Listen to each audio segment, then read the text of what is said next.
Next आ जाते हैं हमारे पास रिलेशनल ऑपरेटर्स। अब रिलेशनल ऑपरेटर्स ऐसे ऑपरेटर्स हैं जो कि दो चीजों के दरमियान वैल्यूज को कंपेयर करने के लिए इस्तेमाल होते हैं।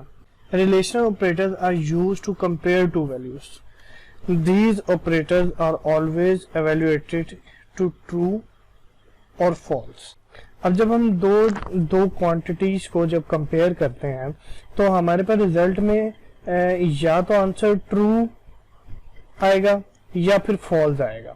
अब ट्रू को 1 से भी रिप्रेजेंट किया जाता है और फॉल्स को 0 से भी रिप्रेजेंट किया जा सकता है। अब हमारे पास सबसे पहला है इक्वल्स टू का।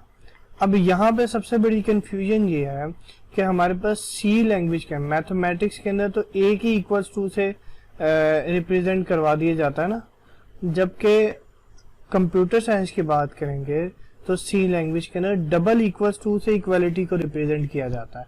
ये एक बहुत बड़ा कंफ्यूजन है, तो इस बात को अपने दिमाग में बड़े गौर से बिठाइएगा कि जब हमने इक्वालिटी को चेक करना हो, यानी हमने चेक करना हो कि दो नंबर इक्वल हैं या नहीं है, ठीक है, तो हम उन दोनों नंबर्स को चेक करने के लिए डबल इक्वल्स टू का इस्तेमाल करेंगे इक्वालिटी को चेक करने के लिए, ठीक है। उसके बाद नेक्स्ट हमारे पास आता है लेस देन का ऑपरेटर, फिर ग्रेटर देन का ऑपरेटर।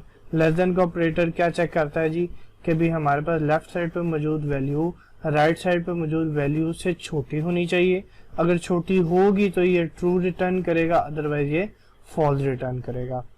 ग्रेटर देन का ऑपरेटर कहता है जी हमारे पास लेफ्ट साइड पे मौजूद वैल्यू जो है वो राइट साइड पे मौजूद वैल्यू से ग्रेटर होनी चाहिए। अगर होगी तो ये ट्रू रिटर्न करेगा, अदरवाइज फॉल्स।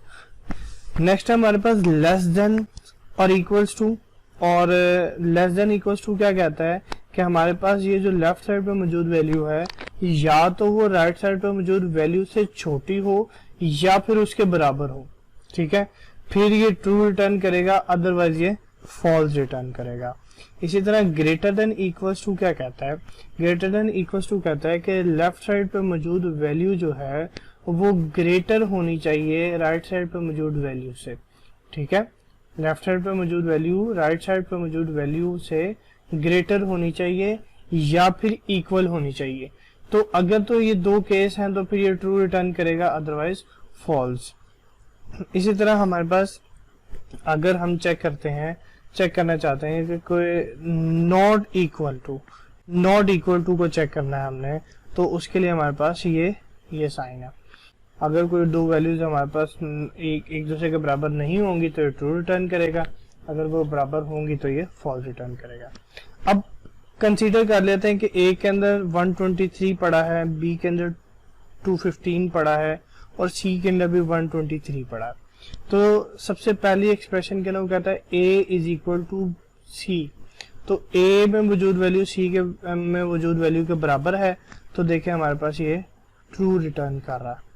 इसी तरह कहता है बी स्मॉलर देन ए, तो बी के अंदर मौजूद वैल्यू क्या ए में मौजूद वैल्यू से छोटी है, क्या 215 123 से छोटा है, नहीं जी, फॉल्स, तो ये इससे हमें फॉल्स रिटर्न कर रहा है। इसी तरीके से ए इज ग्रेटर देन सी, कि ए में मौजूद वैल्यू सी की वैल्यू से ग्रेटर है, तो ग्रेटर नहीं है बल्कि ए और सी की वैल्यू तो इक्वल है, तो इसका मतलब ये हुआ कि ये ग्रेटर नहीं है, तो ये फॉल्स रिटर्न करेगा।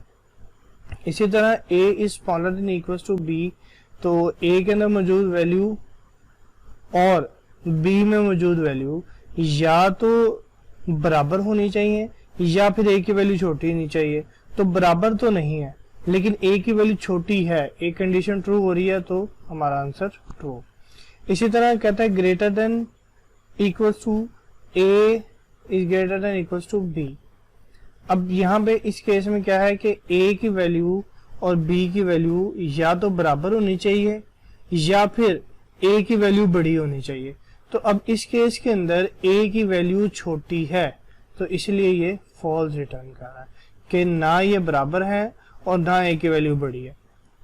और नॉट इक्वल्स टू कहता है a is not equals to b, तो हमारे पास a की वैल्यू और b की वैल्यू एक दूसरे के बराबर नहीं है, इसलिए हमें वो रिटर्न में ट्रू रिटर्न कर रहा है।